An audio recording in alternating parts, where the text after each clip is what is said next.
The book of Acts, chapter 14. Now it happened in Iconium that they went together to the synagogue of the Jews, and so spoke that a great multitude both of the Jews and of the Greeks believed. But the unbelieving Jews stirred up the Gentiles and poisoned their minds against the brethren. Therefore they stayed there a long time, speaking boldly in the Lord, who was bearing witness to the word of his grace, granting signs and wonders to be done by their hands.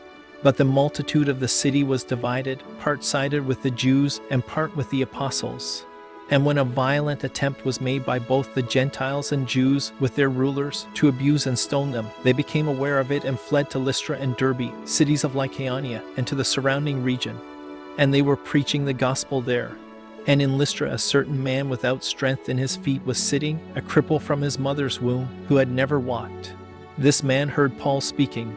Paul, observing him intently and seeing that he had faith to be healed, said with a loud voice, "Stand up straight on your feet." And he leaped and walked. Now when the people saw what Paul had done, they raised their voices, saying in the Lycaonian language, "The gods have come down to us in the likeness of men."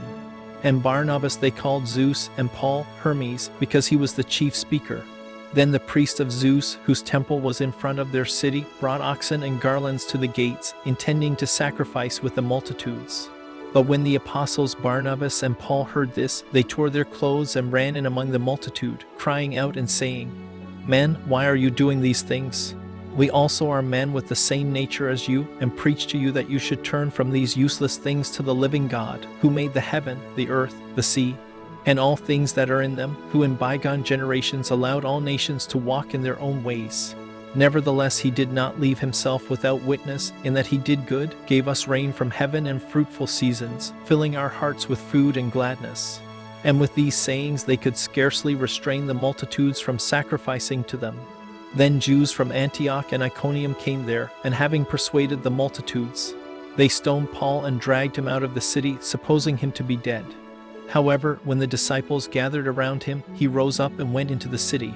And the next day he departed with Barnabas to Derbe.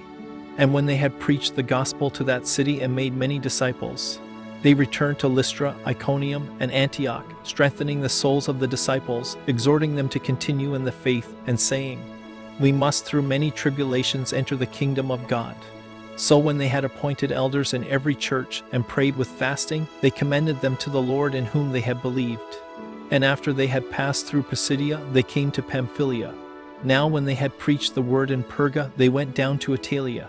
From there they sailed to Antioch, where they had been commended to the grace of God for the work which they had completed. Now when they had come and gathered the church together, they reported all that God had done with them, and that he had opened the door of faith to the Gentiles. So they stayed there a long time with the disciples.